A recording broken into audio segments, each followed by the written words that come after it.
Bonjour, on a l'énorme plaisir d'avoir avec nous le docteur Georges Sibélis qui va nous parler de la microcirculation. Bonjour. Bonjour. Est-ce que vous pouvez nous expliquer pourquoi il faut explorer la microcirculation et comment on le fait aujourd'hui en 2022? En fin de compte, le constat est que pendant des années, nous nous sommes attardés à observer, à traiter, à raisonner sur les artères épicardiques.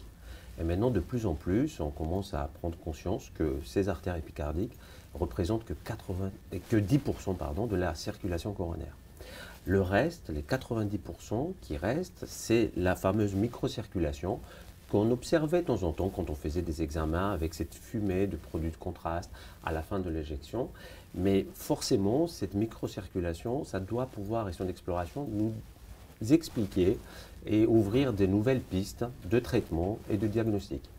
Donc au jour d'aujourd'hui, grâce au guide de pression, on est capable, depuis déjà plus d'une dizaine d'années, d'explorer cette microcirculation et avoir des valeurs de l'IMR, qui est un index de résistance microcirculatoire, de la réserve coronaire, que tout le monde connaît, et même depuis quelques années, on a des recommandations des sociétés savantes qui nous disent que pour un patient qui se présente avec des douleurs thoraciques, un angor plutôt invalidant, récidivant, et pour lequel on n'a pas pu mettre en évidence une sténose coronaire significative, il n'y a pas par ailleurs un spasme coronaire documenté au test de provocation, ça serait bien d'évaluer cette microcirculation et peut-être ces index, l'IMR qui va être élevé, qui présente, ça veut dire des résistances microcirculatoires élevées et une réserve coronaire basse, ça veut dire une capacité de vasodilatation en hyperémie maximale qui est diminuée, ça peut expliquer ces symptômes.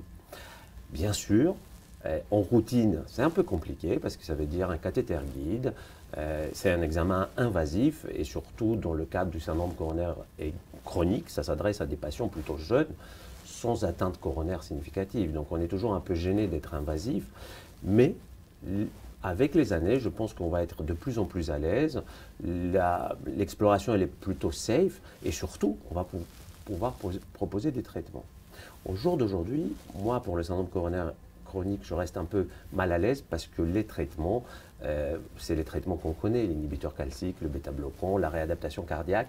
Pour le moment, on n'a pas de données de littérature très forte pour dire, ben voilà, je dois faire l'exploration parce qu'avec le traitement validé, je vais améliorer le pronostic de mon patient. Mais c'est une porte qui s'ouvre, ça serait bien qu'on garde ça en tête. Et ce qui est encore plus intéressant à mon avis, c'est les mêmes explorations dans le syndrome coronaire aigu. C'est-à-dire quand on va désobstruer la coronaire dans le cadre de l'angioplastie primaire, on sait tous, on a ce fantasme et cette peur du no-reflow, c'est-à-dire l'artère épicardique avec un très bon résultat, et le patient qui ne va pas récupérer en termes de la fonction ventriculaire gauche. Pourquoi il ne va pas récupérer?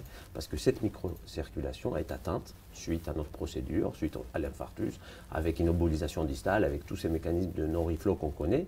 Et ça, on peut le voir tout de suite, à la fin de la procédure, grâce à la même exploration, on a des valeurs d'IMR qui peuvent stratifier le risque de notre patient et peut-être ouvrir la porte à des thérapeutiques et une amélioration des thérapeutiques du no-reflow. Je vous remercie. Donc il y a une corrélation entre les index de microcirculation qui sont altérés et la mortalité peut-être ou le... Dans le cas, direct? tout à fait, dans l'angioplastie primaire, on a une étude qui date de 2015 déjà, dans Circulation, 350 patients. Quand on a une IMR, ce fameux index de résistance microcirculatoire élevé à la fin de la procédure, supérieur à 40, on a une mortalité qui augmente et des MACE à un an qui augmentent. Et bien sûr, ça a été corrélé avant à l'IRM et l'obstruction microvasculaire à l'IRM, qui est encore aujourd'hui le gold standard. Le seul problème, c'est que pour l'IRM, il faut attendre 4 jours. Tandis que l'IMR, on peut l'évaluer juste à la fin de notre procédure. C'est ça, à mon avis, à mes yeux, l'avantage principal de l'IMR. D'accord.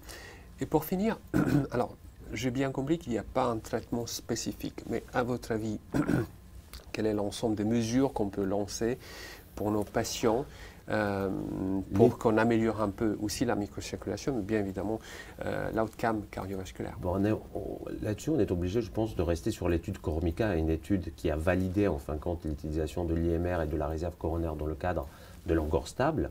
Et là, ils avaient randomisé et ils avaient classé les malades selon dysfonction microcirculatoire ou pas de dysfonction microcirculatoire. Pour les patients avec dysfonction microcirculatoire, les mesures c'était bien sûr statine antiagrégant plaquettaire comme pour tout le monde, mais aussi inhibiteur calcique et rééducation. vraiment favoriser, insister pour qu'il y ait une rééducation, une réadaptation cardiaque pour le patient. Et pour le moment, on n'a pas autre chose. Mais probablement, plus on va faire les mesures de la microcirculation, plus on va dépister des patients avec une dysfonction microcirculatoire, je pense que les études randomisées qui vont tester des médicaments ne vont pas tarder. Je vous remercie infiniment pour votre temps. Merci. Et on vous attend aussi au prochain congrès SENSH. Merci. Merci beaucoup.